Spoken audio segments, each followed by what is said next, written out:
Good evening muli, kumusta po kayong lahat dyan?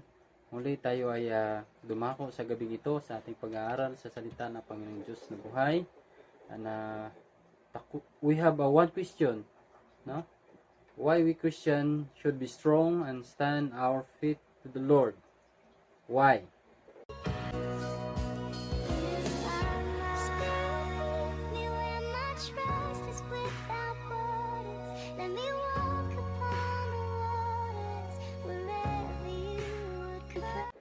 Because the Lord promised us, no? Meron siyang pangako para sa atin.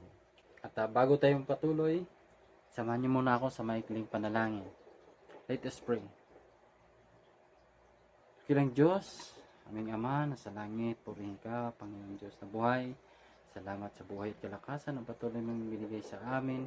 Patuloy mo kaming inalagaan, iniingatan sa bawat araw na malayo sa anumang kasakitan, sa anumang kapighatian, sa anumang karamdaman. Purihin ka, Lord, sa lahat ng mga biyaya at pagpapala namin natatanggap. Patawad, O Lord, sa aming mga kalikuhan at mga pagkakasala. Linisin niyo nawa kami upang kami ay patuloy na maglilingkod sa iyo na may malinis na puso.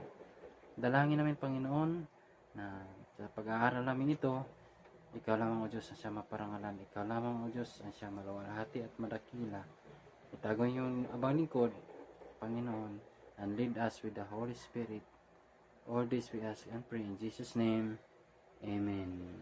Buksan po natin ang ating mga Bible. Sana meron na tayong mga Bible na nakaabang dyan sa ating mga tahanan. Buksan po natin ang ating Biblia sa aklat ng Jeremiah chapter 29 verse 11. And po natin Jeremiah chapter 29 verse 11. It says, I know the plans I have for you, declares the Lord.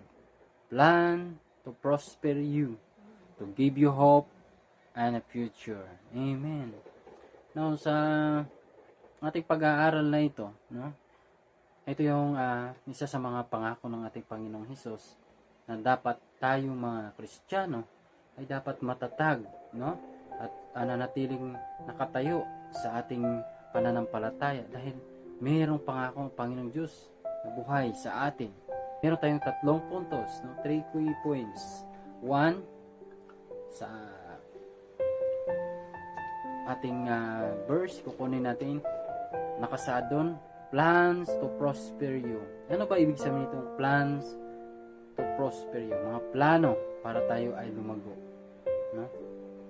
Nasa ating pag-aaral na ito, kung babasahin mo maigi at titingnan mo yung mga pangako ng Panginoon, ito po ay hindi, prosperity ay hindi ibig sabihin para tayo ay magkapera o tayo ay yumaman, kundi to be blessed, no? Para tayo ay pagpalain. Sa anong klaseng pagpapala? Pamamagitan ng spiritual na pagpapala. Kaya nga, if we have faith, the Lord will direct our steps, no? Siya ang siyang nangunguna sa bawat ng ating tinatahak na daan, no? Kung dati tayo ay medyo nasa kadiliman tayo, pero ngayon tayo ay lumalakad sa liwanag, no? We can make plan. Lord determines our steps, no? Siya yung nagdetermina, siya yung nagbibigay sa bawat hakbang natin kung saan tayo pupunta, saan tayo tutungo, ano yung mga hakbangin na dapat nating sundan sa pamamagitan ng liwanag ng Panginoong Diyos, no? Our success in life is not about our self-gain, no? But it is the blessing from the Lord, whom you abide His will. Amen, no?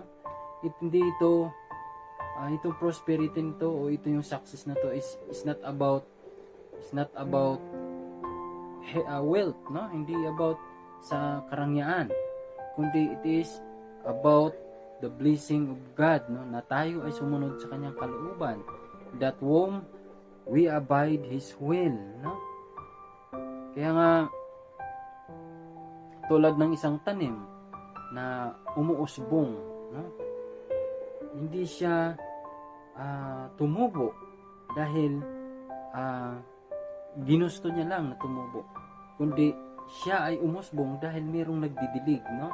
Mayroong nagbibigay sa kanya ng pagkain o ng tubig upang siya ay lumago. At ito, tayo mga Kristiyano, isang halimbawa sa atin, Ito yung salita ng Diyos na nagbibigay sa atin ng tubig o pagkain sa ating spiritual na pamumuhay upang tayo lumago. No? Prosperity is not all about material things. Yes, it can be also, no? But prosperity is the blessings of being in the center of God's will. Amen. No? Siya ang nagiging sentro ng ating buhay. No? We are not already in our self-center but in God's center life. No? Siya ang sinusunod natin, yung kanyang desisyon, ang isang mangingibabaw, ang kanyang kalooban, no? Hindi ang ating kalooban, no? Kung ito ang ating susundin, no? Hindi po tayo naliligaw. Tayo ay kanyang ginaguide para doon sa tamang landasin, doon sa papuntahan nating tahanan ng Panginoon. No? Kaya hindi tayo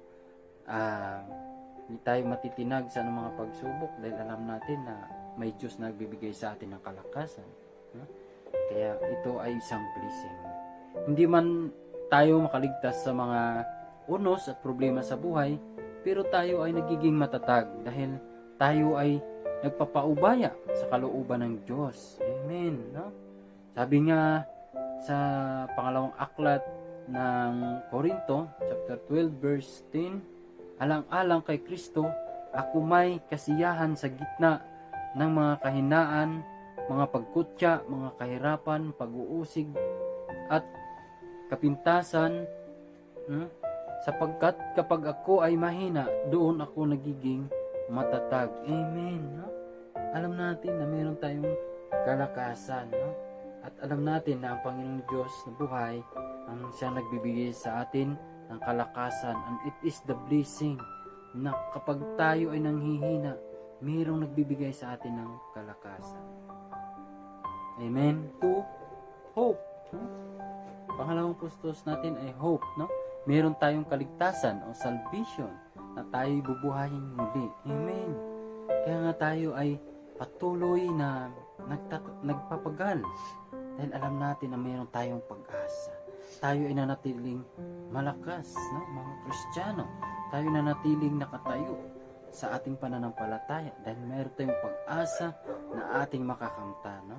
The promise of Jesus will never fail. Like the rain, come and drench us with love. The big wave of problem and trials has no power over us. Because of Jesus, the Lord will fight our battles, even in our darkest moment in life, no? Even in death. Isipin niyo, kahit ang kamatayan ay talunan, no? Dahil meron tayong katagumpayan sa pamamagitan ng ating Panginoong Hesus. At ito ang ating pag-asa na ating makakamtan balang araw, no? Kaya manatili po tayong matatag, manatili tayong strong, tayong mga Kristiyano, at huwag tayong padadaig sa mga pagsubok, sa mga problema, pag-uusig, no? Dahil ang pag-asa natin makakamtan ay isang pangako ng Panginoong Diyos. Kung ang tao ay nangako ay napapako, pero ang Diyos kapag nangako ay natutupad. Amen. Hallelujah. Isipin mo na lang ang Diyos, siya ang dakilang manilikha ay nangako sa iyo. Hindi ka ba maniniwala? Of course, 100% tayo ay naniniwala doon dahil siya ang ating Diyos na buhay. No? Death has lost its grip on us. Why? Because Jesus is our living hope. He is risen. He is alive. The resurrected King will also resurrect us, and that is our hope. Amen. No? Ang ating Diyos na buhay, no? Pinakita niya na kung tayo din ay darating sa punto na tayo ay lilisan, no?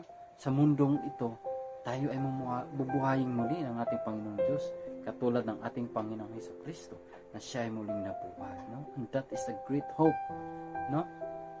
At wala tayong pangamba ron dahil alam natin na ito ay isang victory, na isang natagumpayan na ng ating Panginoong Diyos, no? We are alive with hope because Jesus is alive, and that is a hope. That is a victory. Amen, no? Kaya sabi nga sa Roma chapter 5 verse 5, no? Sa Roma chapter 5 verse 5, at hindi tayo binibigo ng pag-asang ito, sapagkat ang pag-ibig ng Diyos ay binuhos na sa ating mga puso sa pamamagitan ng Espiritu Santo na ipinagkaloob sa atin. Amen. Purihin ang Diyos na buhay. Talagang napakabuti ng ating Diyos, ng ating Panginoon, na tayo ay Kanyang binibigyan ng pag-asa. No? Opo mga kapatid, sa number 3, we have future. No? And it is the promise of God. It is not about material or success or ambitions. No? It is so comforting to know that God promised us His heavenly home with more sickness, with no more struggles, no more problems and death, no. But our life in this earthly living is beautiful gift from God to experience His wonderful creation, and that is we should always bear in mind that in the future we will have to go back to our great and powerful Creator. Amen. Ito yung ating future, no?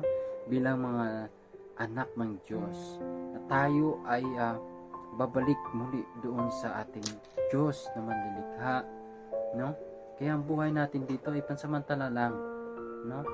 We should enjoy this life, no?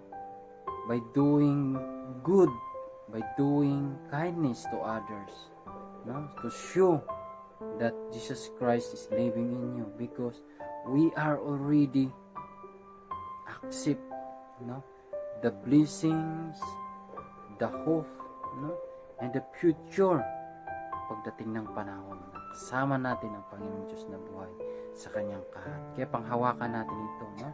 Manatili tayong matatag, manatili tayong nakatayo sa ating pananampalataya.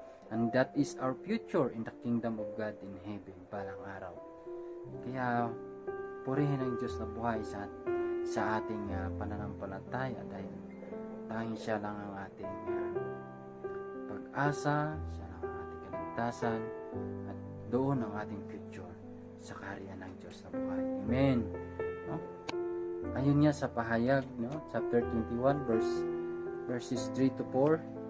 Narinig ko ang isang malakas na tinig mula sa trono.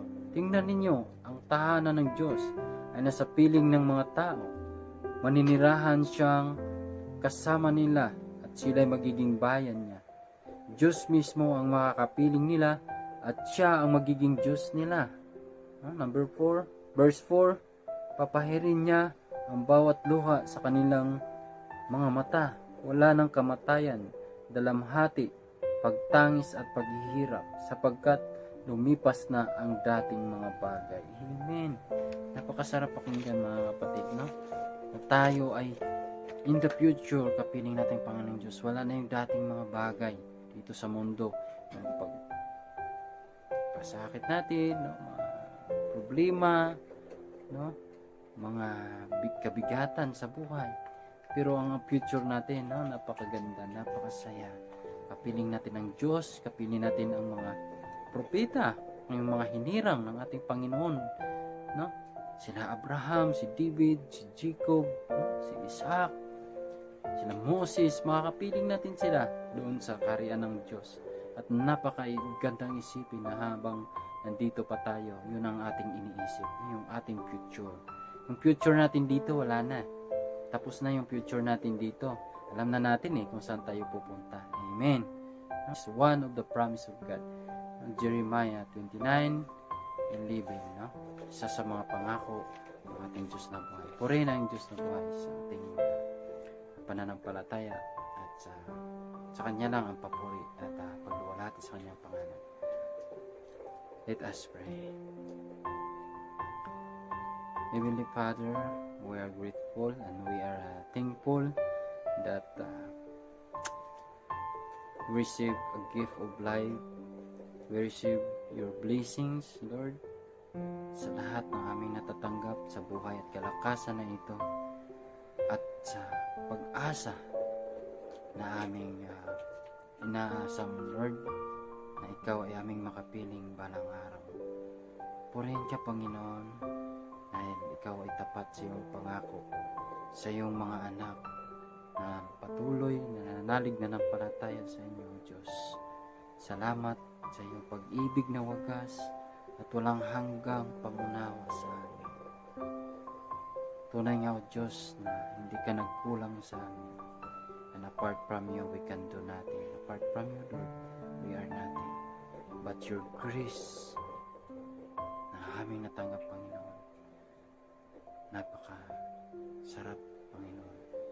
At lubos kaming nagpapasalamat sa kagandahang loob na iyon, Panginoon, sa pamamagitan ng Panginoong Hesus, na kami ay iyong hinango, na kami ay iyong binigyan ng pag-asa. Nawa, O Lord, sa lahat ng mga kapatiran, sa lahat ng aming pastors, elders, mga deacons, at lahat ng mga miyembro ng iglesia ng ARMCC, Lord, patuloy niyo po silang ingatan, protektahan, Panginoon Diyos, upang ang lahat ay may katugunan, Panginoon. Ang lahat ay patuloy na sumasamba sa inyo, patuloy na mananampalataya, na may buong pusong nagiging matatag sa kanilang pananampalataya bilang mga Kristiyano.